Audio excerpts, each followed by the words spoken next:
Nuestro sistema linfático, que es el sistema de limpieza de nuestro cerebro, actúa sobre todo cuando estamos durmiendo. ¿Y qué hace el cerebro cuando estamos durmiendo? Pues que se encoge, entonces los líquidos se empiezan a mover y el cuerpo, mediante el sistema linfático, limpia. Pero ¿qué pasa si dormimos boca arriba, dormimos de lado o dormimos boca abajo? ¿Cómo? ¿Cómo ha dicho? ¿Pero qué pasa si dormimos boca arriba, dormimos de lado o dormimos boca abajo? ¿Cómo? ¿Cómo ha dicho?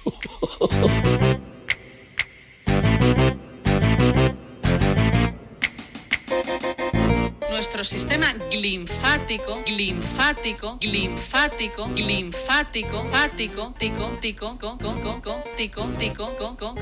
¿Pero qué pasa si dormimos boca arriba, dormimos de lado o dormimos boca abajo?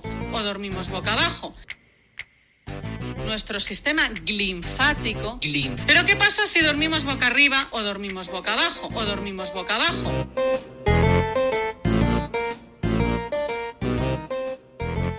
Bueno, ya les voy anticipando. Hay una persona clave en todo esto de los neuromitos, los psicomitos y el desbarre de la ciencia y de la divulgación psicofolclórica. La divulgación psicofolclórica no es más que un negocio, bueno, es una industria en la que entran muchos psicólogos, también entra algún psiquiatra, pocos, menos psiquiatras que psicólogos, y sobre todo entran muchos neuroexpertos, ¿saben? Neuroexpertos, les suenan los que hablan sobre neurociencia, le explican un poquito la dopamina, el cortisol, el sistema linfático, el no sé cuál, el tal, ¿saben? El doctor Mario, ¿entienden? Bien. En el libro, Así te engañan, no es tu culpa, es su negocio, una de las partes, las técnicas de manipulación persuasiva, donde describo todas las técnicas que usan para persuadirle de que la teoría del sueño americano no es ideología, que la teoría del sueño feliciano no es ideología, es una verdad científica, vamos, como hay pocas, ¿vale? O sea, no es ideología. No es calvinismo secularizado, no, es la verdad y usted debe aceptar la culpa, ¿vale? Usted debe aceptar la culpa.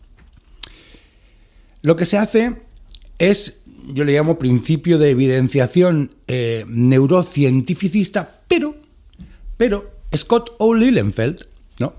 Uno de los psicólogos más brillantes de finales del siglo XX, principios del siglo XXI, ya fallecido,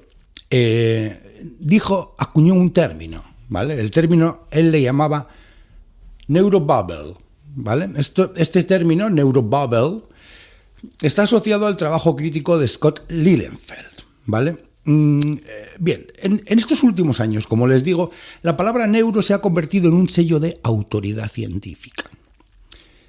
Basta que tú en un discurso, cuando estás hablando, menciones la palabra neuroeducación, neurocoaching, neuromarketing o sencillamente tomes denominaciones técnicas de partes del cerebro asociadas a determinadas funciones y las metas en medio de tu discurso para que eso te dé un aura, es decir, sirve tremendamente para manipular, ¿vale? Principio de evidenciación neurocientificista. De fondo siempre la teoría del sueño americano. Siempre. Hoy, aquí en la tierra de las oportunidades, tú puedes ser tan feliz como tú quieras. Todo depende de tu actitud, todo depende de tus hábitos, todo depende de tu comportamiento, de tu conducta, de lo que tú hagas. La culpa la tienes tú. Si no eres próspero y no tienes dinero, la culpa la tienes tú porque todo está en tu cerebro, todo está en tu mente, que es una cuestión de mentalidad, queridos. Han escuchado al doctor Mario, ¿verdad? El mayor vendedor del sueño americano que tenemos en este país, ¿vale? Y fue a Estados Unidos y abandonó su carrera de cirujano del aparato digestivo, según él dice. No sabemos si esa carrera comenzó, no comenzó. Bien, el cirujano del aparato digestivo. ¿Ejerció? No lo sé. ¿No ejerció? No lo sé. Lo que sé es que no hay ninguna publicación científica suya. Puede ser, pero normalmente un excirujano del aparato digestivo tan prestigioso, normalmente en los hospitales alguna cosa publican. No encontramos absolutamente nada. El psicólogo Scott O. Lilienfeld advertía sobre un fenómeno peligroso, ya a principios del siglo XXI, el neurobabble o neurobla bla. Un lenguaje que suena sofisticado, técnico, respaldado por escáneres cerebrales y resonancias magnéticas. Nunca le dirán dónde está el estudio, ¿vale? Pero le dirán, está demostrado con resonancias magnéticas, pero nunca le dirán, busque esto aquí para que... No, eso nunca. Y palabras técnicas complejas, ¿vale? Pero la mayor parte de las veces esto no añade nada sustancial a la explicación o se usa para venderle un neuromito o un psicomito, ¿vale? De estos hay montones. Es el poder de la jerga. Cuando una afirmación simple, ¿no? Por ejemplo, las emociones influyen en nuestras decisiones, ¿vale? Se reviste con términos como las emociones influyen en la activación del córtex prefrontal ventromedial, y esto ya lo sabemos hoy en día. Automáticamente la denominación parece más profunda, más verdadera, más científica. Madre mía, alguien que dice activación del córtex prefrontal ventromedial, ¿cómo le ha sonado? ¿A qué le ha sonado bien? Si José Luis comienza a hablarle y le dice, mire, tiene usted que procurar corregir la postura. Esto es muy importante para nuestro estado de ánimo. Además, ya tenemos estudios ratificados en muchas universidades donde podemos observar que cambiar de postura activa el córtex prefrontal ventromedial, el cual tiene una profunda influencia en nuestra confianza y nuestro estado de ánimo. Por eso tenemos que trabajar la postura. Pero normalmente estos son humadas. Ahora bien, ¿a qué le ha sonado bien? Lilienfeld y otros investigadores, no piensen que esto, yo sí voy solo por la sierra, ¿vale? Voy con mi caballo Silencio, ¿saben? Así se llamaba el caballo de Curro Jiménez, ¿no? Silencio. Claro, pero no soy el único. No, hay al menos decenas dando vueltas por el mundo. Lilienfeld y otros. Lo que pasa es que la mayor parte guarda silencio. ¿Saben? No, las instituciones colegiales no quieren saber nada. Pero nada de nada. Pero nada de nada. Claro, entonces se hace complicado luchar contra un ejército regular con una navaja y un trabuco. Se hace complicado. Pero bueno. Lilienfeld y otros investigadores demostraron que incluso explicaciones débiles, absurdas, incluso mentira, se perciben por parte del que las escucha como muchísimo más convincentes cuando incluyen términos y detalles neurocientíficos irrelevantes. El cerebro, paradójicamente, se impresiona cuando oye hablar del cerebro. Este es el corazón del neurobabble. Esto Scott Lilienfeld lo estudiaron, ¿no? Lo estudiaron. Necesariamente no tiene por qué ser ciencia falsa, es ciencia adornada, inflada. En ocasiones lo que hace el divulgador es que él habla desde la autoridad. Entonces, desde esa autoridad que tiene, usted se lo traga. Porque es el doctor Mario Alonso Puig, es doctor. Es un excirujano del aparato digestivo. Es fellowship de la Universidad de Harvard. ¿Vale? Esto es un recurso de autoridad, ¿sí? Entonces, bueno, llevarle la contraria a alguien excirujano del aparato digestivo, ¿no? A nadie se le ocurre que el aparato digestivo, pues en principio no tiene mucho que ver ni con la psicología clínica, ni con la neurología, ni con la psiquiatría. En principio no tiene mucho que ver. Pero bueno, los seres humanos somos así, ¿no? Nos tragamos el branding. El problema no es la neurociencia. El problema es el uso superficial de la neurociencia para vender certezas que en la mayor parte de veces únicamente son cosas que tienen cierta probabilidad, normalmente muy bajita, ¿saben? Y así te lo vendo como un gran descubrimiento o una gran certeza.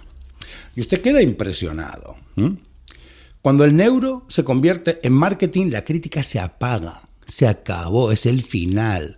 En el momento en que alguien suelta un término de una zona localizada del cerebro, se acaba el debate. Es brutal lo que sabe este tío, ¿no? Cuando la crítica se apaga, cuando la ciencia se apaga, ¿qué florecen? Charlatanes, vendehumos, vendedores de aceite de serpiente, pseudocientíficos y gente en la mayor parte de ocasiones miserable. ¿Miserable por qué? Porque ven en la crisis de los demás una oportunidad para su crecimiento personal, ¿no? No les provoca problemas de conciencia instrumentalizar el sufrimiento de personas que están de un modo temporal o crónico, afectivamente más vulnerables para satisfacer sus egoístas necesidades. Tienen que buscarse la vida, ¿no? De alguna manera hay que hacerlo. Scott Lilienfeld dedicó gran parte de su carrera a desmontar este tipo de ilusiones. Apúntense el nombre, Scott O. Lilienfeld. Este tipo de ilusiones intelectuales, ¿vale? El mensaje de Lilienfeld no es ni antipsicología ni antineurociencia. Él estudió mucho sobre psicopatías y sobre psicología y ciencia, ¿vale? La verdadera ciencia no necesita espectáculo, necesita evidencia. Y de esto le hablan mucho, de evidencia, ¿sí? A que le hablan mucho de evidencia. Escuchen este pequeño corte, por favor. Ser un coach para tratar gente, para tratar gente y ganar dinero. Un coach con conferencias sobre la mente, neurociencia hablaré, evidencia hablaré. Cuando nosotros respiramos, la respiración es un proceso activo. Tengo que coger aire, luego lo suelto y luego después tendría que haber una pequeñita apnea donde ni cojo ni suelto aire. Es una muy pequeñita, uno no sé nada, 0,3, ¿no? Y entonces luego, uno no sé nada, 0,3, ¿no? Uno no sé nada, 0,3, ¿no? Esto es lo que pasa, es normal que te pongas un poquito nervioso cuando le vas a transmitir a la gente el láser que, bueno, pues que para estar, pues cuando estás nervioso, pues es mejor que no estés nervioso, ¿no? Pues es que es mejor, por ejemplo, si se te entrecorta la respiración, pues entonces es que hagas una respiración buena, ¿eh? Pero, claro, hay que aderezarlo. El entrevistador te podría decir, muy bien, entonces cuando estamos nerviosos, lo importante es que no estemos nerviosos, ¿verdad? Pero si le damos un toque de neurobabel, neurobla bla o principio de evidenciación neurocientificista, podemos hacer esto. Vuelvo, hay unos núcleos en el cerebro que son los núcleos inductores de la inspiración que me hacen volver a coger aire. Pero cuando estoy mal y estamos nerviosos y estamos preocupados, hay una estructura que es la amígdala que se encarga de inhibir a esos núcleos inductores de la respiración. Por tanto, yo cojo aire, lo suelto y me cuesta volver a respirar. Y eso está muy asociado a preocupación, y entonces esa apnea prolongada, espontánea, o sea, te sale naturalmente, es un biomarcador de salud mental. Uno no sé nada, 0,3, ¿no? Uno no sé nada, 0,3, ¿no? Fíjate, te puedes saltar hasta, en casos más graves, la apnea puede ser de saltarse hasta 2 respiraciones o 3. O sea, Uno no sé nada, 0,3, ¿no? Es que hay algo muy bonito de lo que pues estamos. Nosotros estudiamos ahora, acabamos de lanzar un artículo científico sobre la influencia de la respiración con el diálogo interno. Y observen a alguien que nos está dando clases de respiración, lo bien que respira al hablar. Nosotros estudiamos ahora, acabamos de lanzar un artículo científico sobre la influencia de la respiración con el diálogo interno. ¿Cómo? ¿Dentrífico o científico o qué ha sido eso? Artículo científico. Fíjense en lo bien que trabaja la respiración esta chica. Estamos en una situación que es estresante, puede ser un avión, ¿no? Pensamientos obsesivos. Exacto, Sí. todo alrededor de lo mismo y se mueve, ahora se va a mover, veo que la azafata hace no sé qué, tal. Entonces esto es una rumiación constante, obsesiva en torno a lo que nos está ocupando. Entonces ahí la respiración se entrecorta para favorecer un diálogo que es mucho más rápido y obsesivo. Por tanto, ralentizar la respiración, sobre todo la exhalación, hacerla que sea más lenta. Entonces, ¿cómo podemos hacerla más lenta? Pues fíjate, la boca es más grande que la nariz. Si exhalo por la boca, sale más aire en menos tiempo. Si necesito que mi exhalación sea más larga, voy a hacerla por los sitios que son más pequeños, por tanto tardará más tiempo. Entonces intento que el aire salga por la nariz. Pero hay un estudio que hizo la Universidad de Israel que a mí me ayuda una barbaridad, Elena, en los aviones, que se llama el efecto mantra sobre el diálogo interior. Entonces, cuando estamos muy preocupados con un tema, que en este caso nos pone muy nervioso, todo el diálogo gira en torno a eso, puede ser el avión o fulanito o lo que sea, ¿no? Entonces, lo que se ha visto es que cuando estamos nerviosos se activan mucho las zonas del diálogo interior, que es espontáneo.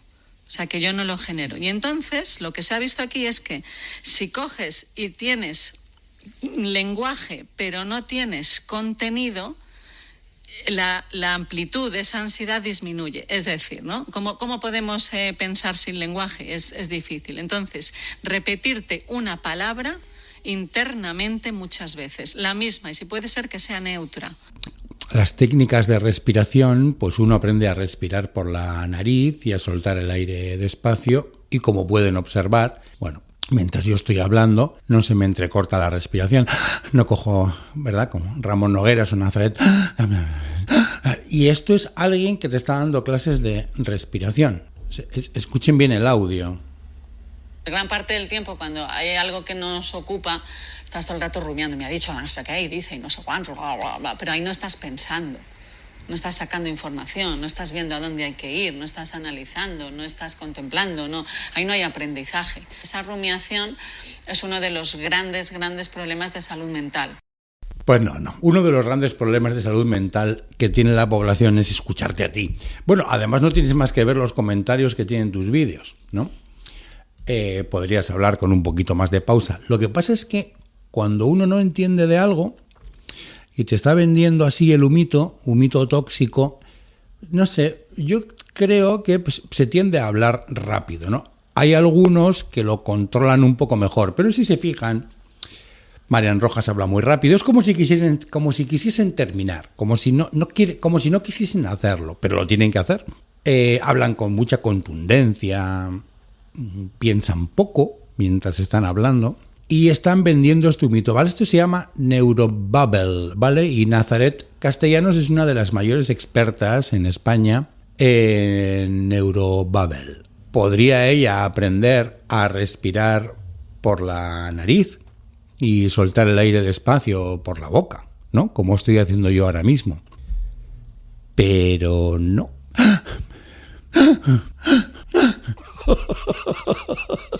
Es muy fuerte el tema.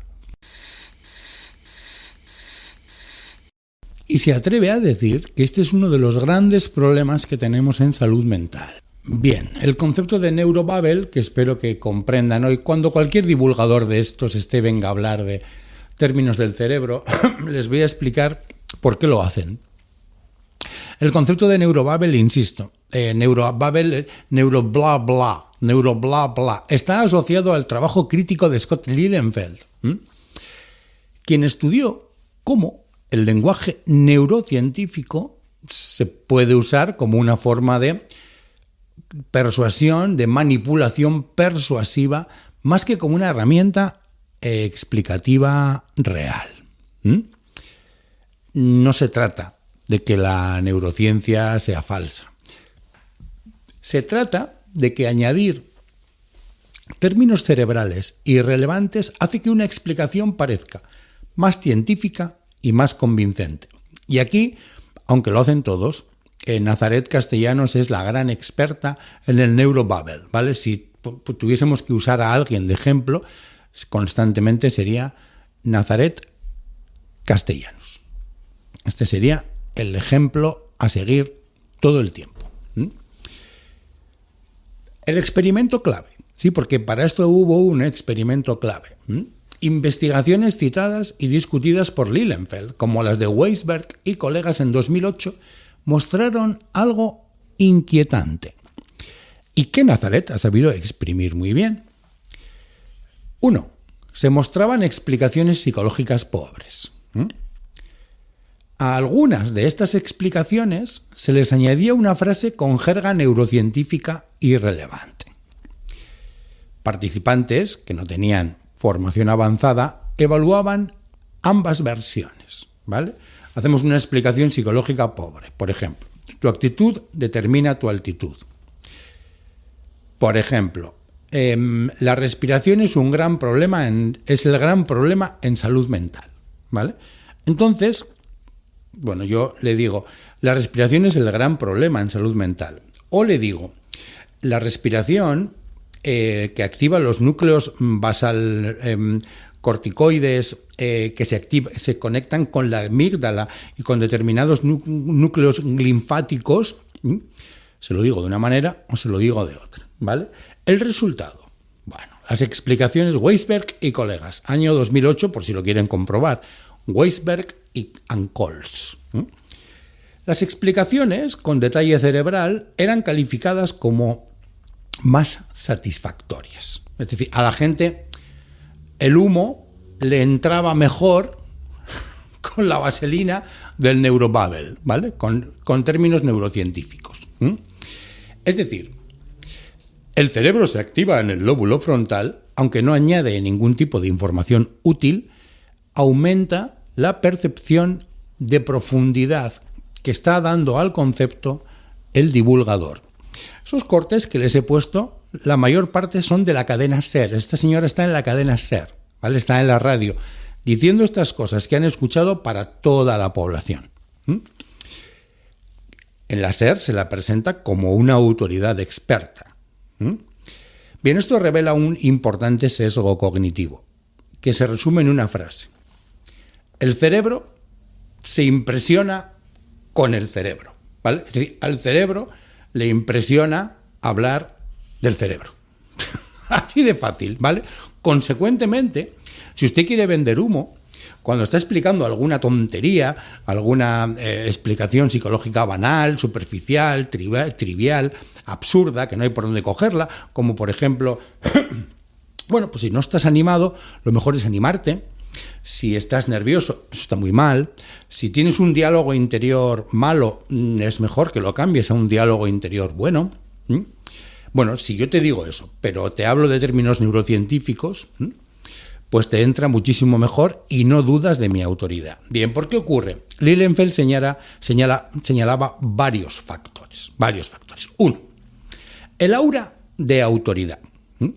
Las imágenes de resonancias magnéticas y los términos neurotécnicos, los tecnicismos neurocientíficos, generan una sensación de precisión objetiva, ¿vale? De manera que, bueno, Nazaret te puede aparecer en una entrevista con una resonancia y te señala así alguna cosa para que tú veas, ¿no? Entonces, claro, tú ya, claro, flipas, ¿no? ¿Qué te está diciendo en el fondo? Que si estás nervioso no te pongas nervioso, que muy mal. Y la gente, claro. Dos, ¿no? Una ilusión de explicación profunda, ¿sí? Creemos entender algo mejor cuando escuchamos palabras complejas, aunque no sepamos realmente ni qué significan ni nada de nada, ¿no? Pero esta mujer te crea una ilusión de que te está dando una explicación profunda. 3, ¿no? El prestigio cultural que está cogiendo la neurociencia que ha cogido en los últimos 20, 25 años.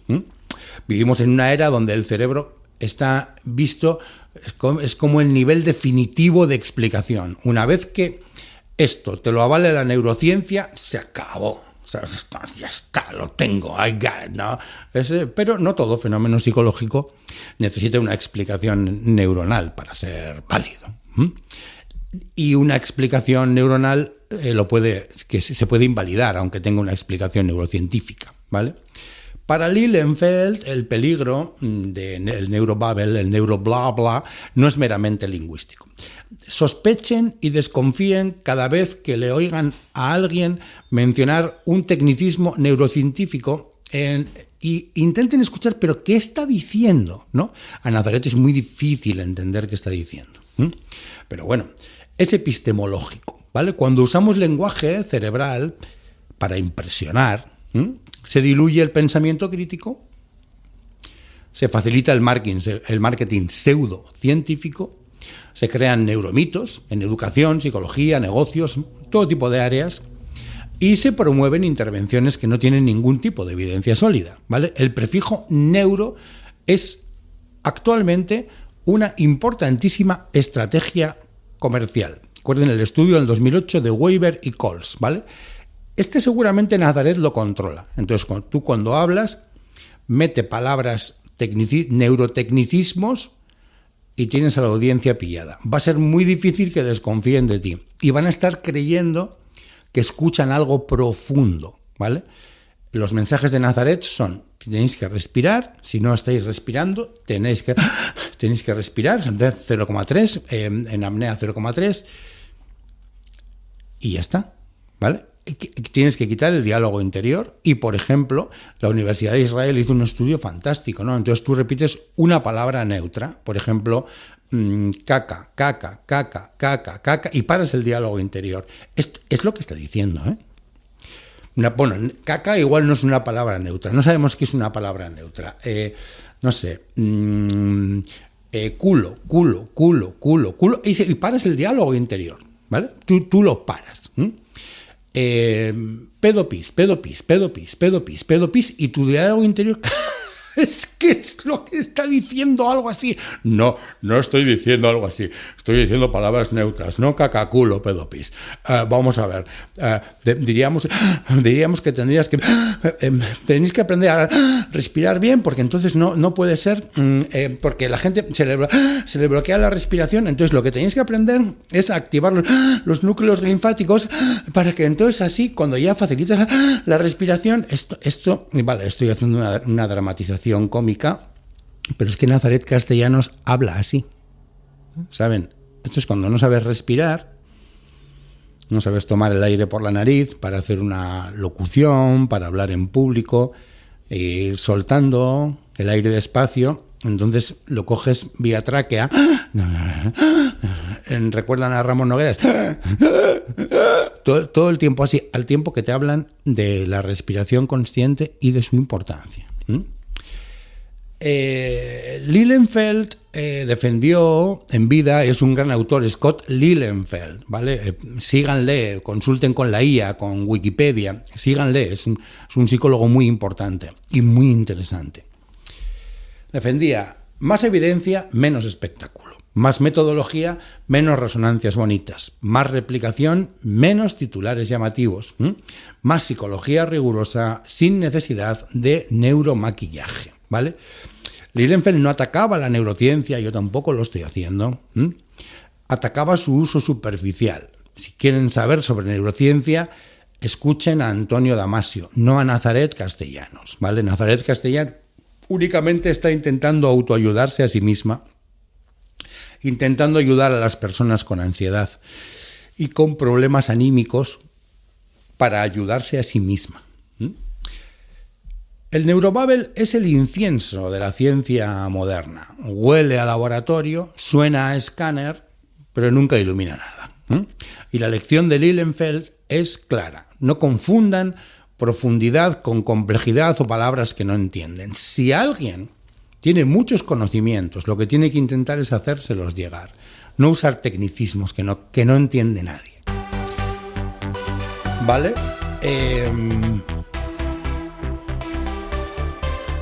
Me fui a Camboya, conocí una líder, un cuento que brilla, la verdad escondida. En el Bronx me atracan, pero yo sobrevivo. Pienso, por ejemplo, en el famoso secuestro de la amígdala, que muchas veces la gente me pregunta de qué se trata. El secuestro de la amígdala es una respuesta automática de la mente ante algo que sucede y tienes una reacción desproporcionada. Y es como que la amígdala en ese momento tiene una comunicación con el hipocampo, que es donde están los recuerdos. Y la amígdala es donde está la emoción, la ansiedad, la angustia, donde reaccionamos. Y ese canal de comunicación tiene que ser lo más sano posible. Entonces, si de repente hay un recuerdo que no se ha quedado bien archivado, si de repente vuelves a algo relacionado con ese recuerdo no bien archivado en tu hipocampo, la reacción en la amígdala va a ser fortísima. Entonces, mucha gente puede decir, escuchando esto, pues a mí esto me pasa con una persona, o con un animal, o con el miedo a volar, o con cosas que de repente me pongo malo. O con los hijos, a veces uno tiene reacciones de secuestro de amígdala en la educación de los hijos, porque se enfada muchísimo ante alguna actuación que ve en ellos y reacciona de forma desproporcionada. El secuestro de la amígdala. Publico mis historias, la gente me adora, pero son solo cuentos de mi imaginación. Esto último en expertos BBVA, ¿vale? Esto es una cosa que hace BBVA, donde lleva a grandes expertos para que nos hagan neurobabble, ¿saben? Sí. Les voy a explicar el experimento este de Weber, porque seguramente Marian este sí le conoce, aunque este seguramente no se lo cuenta. Tonta no es, ¿eh? No. Trabajadora es. Y tonta no es. Como he dicho el plátano, tonta no es. En el año 2008, no se hace tanto, ¿vale? Hay un estudio al que no conocen. Fue realizado por Dina Skolnick-Weisberg junto con Frank Cale, Joshua Goldstein, Elizabeth Rawson y Jeremy Gray, y publicado en 2008 con el título The Seductive Allure of Neuroscience Explanations, que Pablo Iglesias pronunciaría The Seductive Allure of Neuroscience Explanations Ridiculous. Fue uno de los trabajos que más influyó en las advertencias de Scott Lilienfeld sobre el uso persuasivo más que explicativo del lenguaje neurocientífico. Pero claro, en esta vida todo se puede usar para el bien o para el mal. Seguramente este estudio lo encogieron estos vendedores de humo y dijeron, coño, entonces hay que meter lenguaje neurocientífico. Es que así persuades mejor. Objetivo del estudio. Los investigadores querían probar una hipótesis sencilla pero inquietante.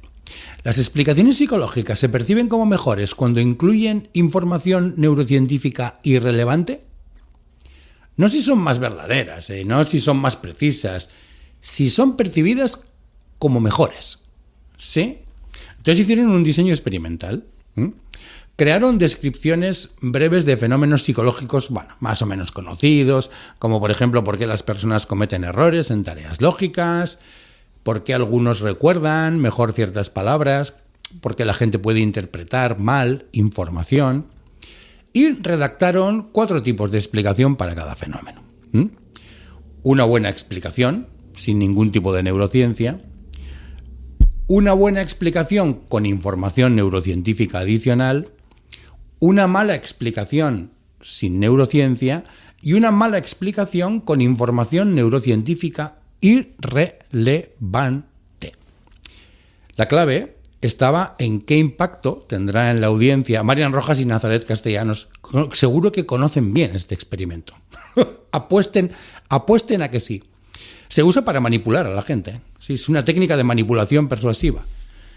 El estudio, recuerden, ¿vale? Weber y Coles, año 2008, porque ustedes lo pueden consultar en la inteligencia artificial. En su chat GPT o lo que ustedes usen, pues no tienen más que meterlo. Weber y Coles, experimentos sobre neurociencia, tal, y ahí les saldrá toda la información. Y ahí la pueden ampliar tanto como ustedes consideren importante. A una explicación deficiente le añadían una frase tipo: estudios con resonancia magnética muestran la activación en el lóbulo frontal. Peche, la amígdala se conecta con el hipocampo, peche. Aunque este dato no añadiera nada relevante a la lógica de la explicación. Los participantes incluyeron 3 grupos, ¿vale? El grupo A eran personas que no tenían formación científica, el grupo B eran estudiantes de neurociencia, el grupo C eran expertos en neurociencia. Esto permitía ver si el efecto dependía del nivel de conocimiento. La mayor parte de personas que escuchan a Marian Rojas o a Nazaret Castellanos no tienen ningún tipo de formación científica. Los resultados principales: las personas no expertas, ¿vale?, sin ningún tipo de formación científica, que son las que acuden a la divulgación psicofolclórica, aquí apareció un efecto muy fuerte. Las explicaciones malas, con jerga neurocientífica fueron calificadas como significativamente mejores que las mismas explicaciones malas sin esa jerga. Ahora entienden por qué toda esta banda usan estos términos todo el rato. Es decir, una explicación débil, floja, una absurdez, pero tú le pones una frase cerebral irrelevante y parece muchísimo más convincente. Entonces esto es una técnica de manipulación persuasiva. Podemos usarlo para el bien o podemos usarlo para el mal. Si yo me pongo a vender humo y en mi conferencia empiezo a hablar de hipocampos, amígdalas, núcleos linfáticos, etcétera, etcétera, etcétera, pues voy a parecer mucho más convincente y mi explicación va a parecer muchísimo más profunda. En estudiantes de neurociencia se mostró también el efecto, aunque era un poquito más débil, y los expertos en neurociencia, o por ejemplo, psicólogos con amplia formación, no fueron engañados. ¿Saben? De hecho, tendían a penalizar las explicaciones malas, aunque incluyeran lenguaje cerebral. ¿Qué es lo que pasa? Pues que la mayor parte de psicólogos, psiquiatras, neurocientíficos, neurólogos no escuchan este tipo de cosas, ¿vale? No es el target group. El target group es personas con ansiedad y sin ningún tipo de formación científica, que son los que van a querer escuchar a la gran psiquiatra doctora y a la gran neurocientífica Nazaret Castellanos. El estudio mostró algo muy importante. El lenguaje neurocientífico puede funcionar y funciona como una señal de autoridad. No mejora la explicación, pero mejora su evaluación subjetiva. Es un sesgo cognitivo y encaja perfectamente con la idea que transmitió Lilienfeld de neurobubble, ¿vale? Que luego popularizarían otros muchos críticos. Neurobla bla, neurobla bla. ¿Saben? De manera que cuando escuchen neurobla bla es una alerta roja. ¿Entienden? ¿Saben? Alerta roja. ¿Está hablando del cerebro? Alerta roja. Alerta roja de venta de humo, ¿vale? Está hablando del cerebro, pon el extractor de humos. ¿Por qué es tan potente este efecto, ¿no? Bueno, se hicieron algunas interpretaciones, ¿no? Reduccionismo intuitivo. Creemos que explicar algo en términos más básicos, neuronas, cerebro, lo hace más fundamental. El prestigio tecnológico de los tecnicismos. El doctor Mario Alonso no tenemos que hablar de él, ¿verdad? La neurociencia se asocia a tecnología avanzada y precisión objetiva, ¿sí? Y la ilusión de profundidad explicativa. Creemos entender mejor algo cuando incluye detalles técnicos, aunque no cambien la estructura causal. Vamos, por poner algún matiz, ¿vale? Por poner algún matiz. Este estudio no demuestra que toda neurociencia sea persuasión vacía. No lo es, pero de lo que consumen ustedes habitualmente sí lo es. No implica que los correlatos neuronales sean inútiles, no. Si ustedes escuchan a Antonio Damasio, entonces no, ¿vale? Entonces no, ¿vale? No debo ni debemos exagerar, ¿vale? No invalida, por descontado, la investigación cerebral. Lo que demuestra es algo mucho más fino. La información neurocientífica irrelevante puede aumentar la percepción de calidad de las explicaciones que le están dando, ¿vale? Ese irrelevante es la clave. El estudio generó mucho debate y fue citado en discusiones sobre neuromarketing, neuroeducación, divulgación científica, uso mediático de escáneres cerebrales. Se convirtió en una pieza central para quienes defendían una psicología más crítica frente al uso inflado del prefijo neuro. Pero claro, los charlatanes vieron el estudio y dijeron, coño, hay que meter tecnicismos a tope, que aumenta la potencia de cómo creen en nosotros. ¿Entienden? ¿Entienden por qué? ¿Entienden por qué?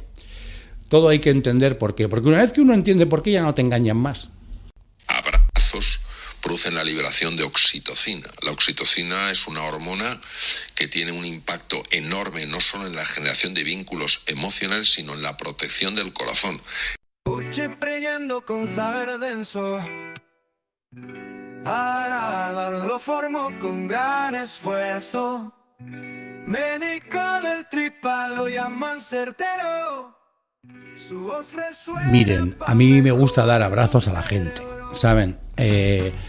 Y un abrazo y me gusta que me den un abracito y tal, y me parece muy bien que se den ustedes tantos abrazos con la gente como ustedes consideren oportuno. Parece bien, ¿m? Pero bueno, es irrelevante, ¿m? O sea, no tiene ningún... Vale, es un neuromito decir que los abrazos pueden aumentar la oxitocina, ¿vale?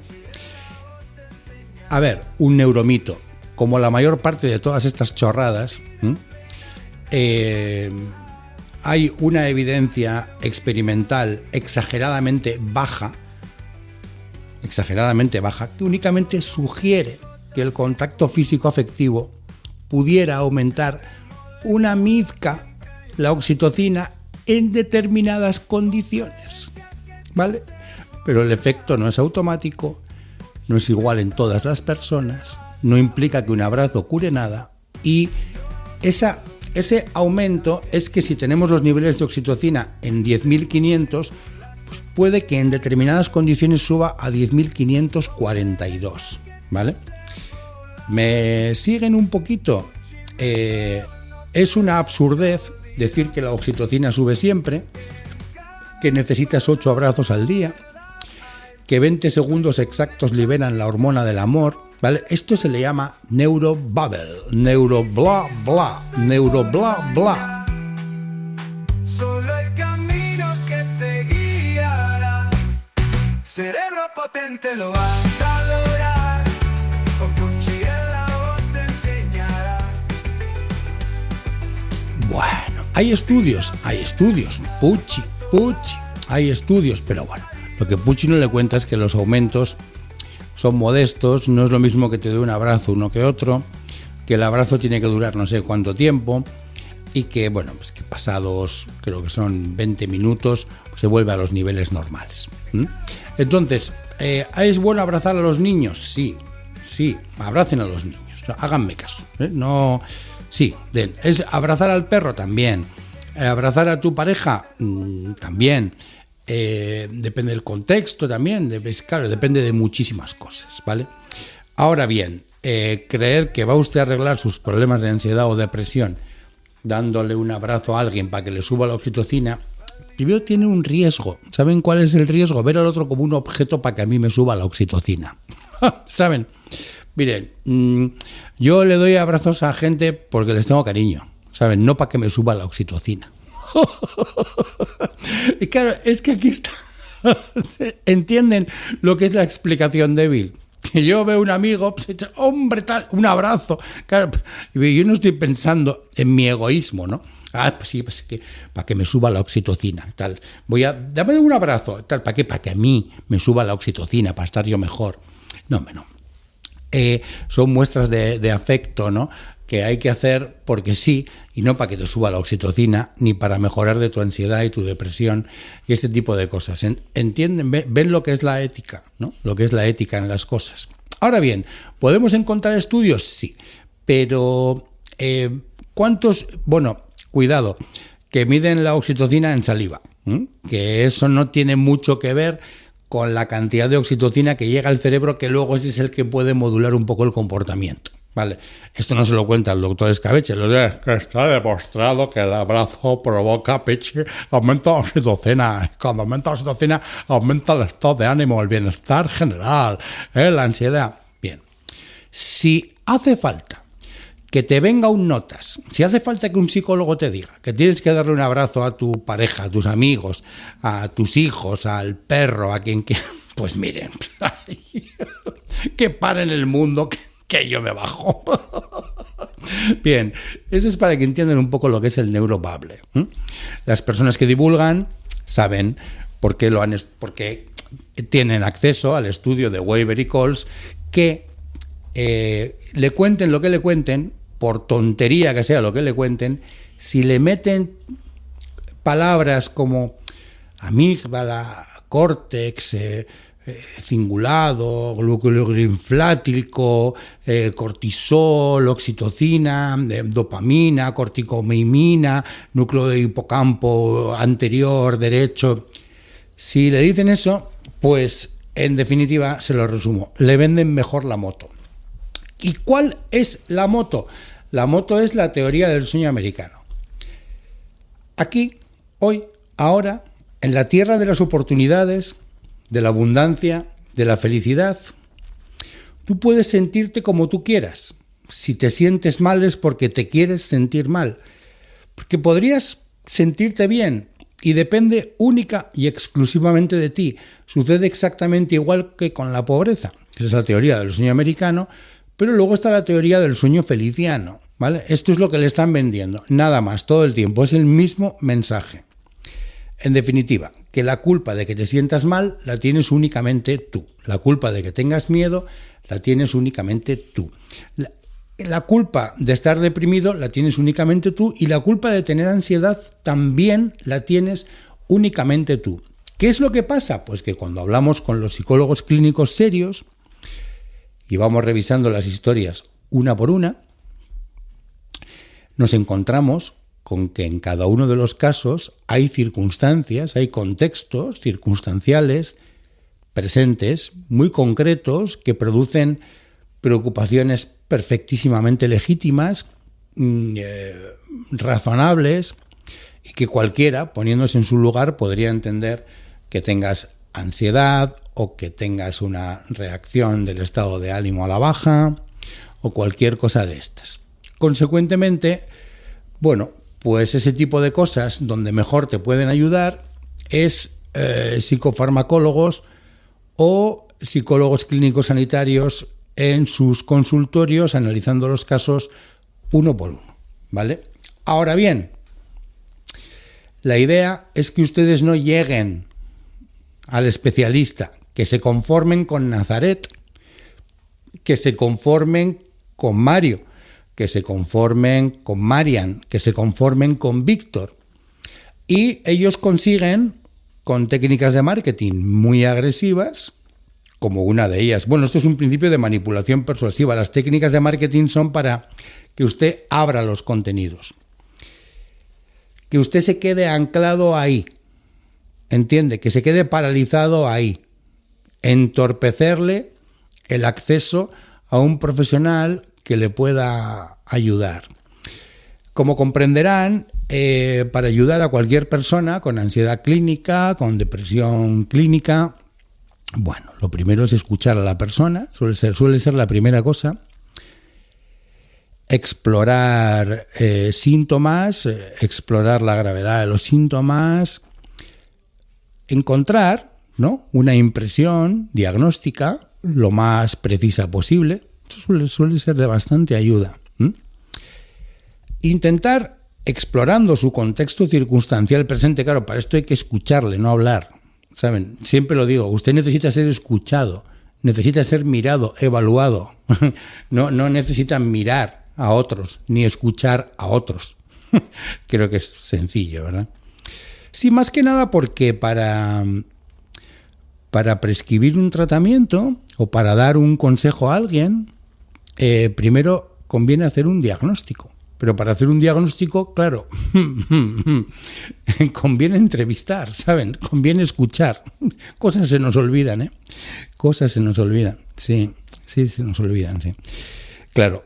Luego veremos el contexto circunstancial presente que tenga la persona, ¿vale? Porque vivirá en una casa, tendrá un trabajo, una pareja o no, unos amigos o no, una familia de referencia o no. Tendrá también algo que le haya pasado en los 2 últimos años, ¿no? O en los últimos 6 meses, o en los 5 últimos años. Y luego tendrá una historia completa. Quiero decir que a la persona que escuchamos tendrá una historia completa, ¿no? Desde que nació hasta entonces, ¿no?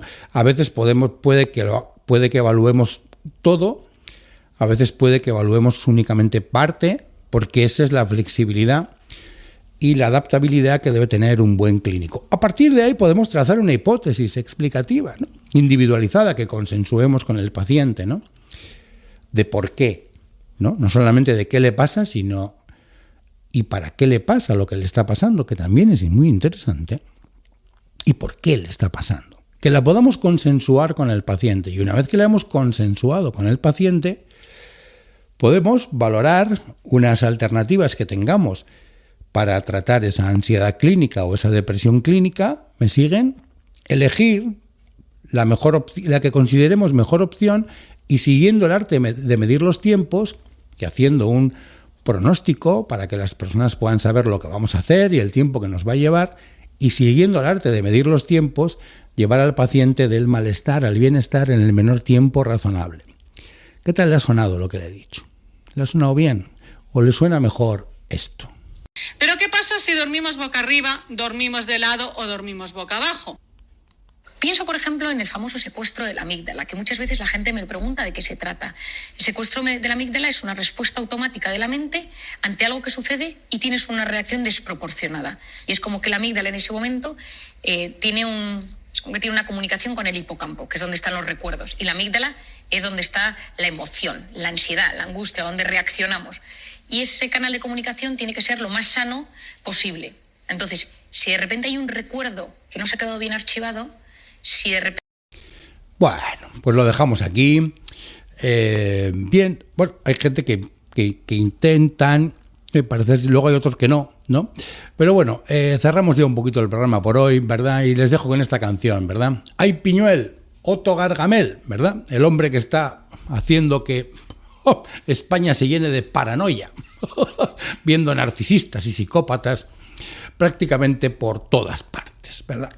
¡Ay, Piñuel! ¡Ay, Piñuel! ¡Qué tío! ¡Ay, Piñuel! Otro Gargamel. El precio me eriza la piel. Mi cabeza a un revés. 1.000 euros la primera vez. ¡Joder, Piñuel! ¿Cómo te pasas, Nacho? ¿Cómo te pasas, Gargamel?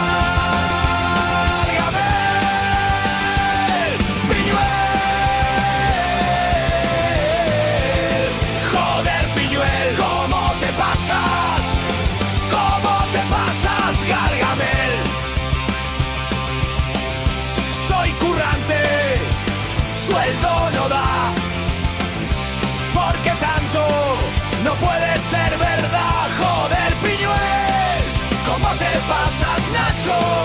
¿Cómo te pasas?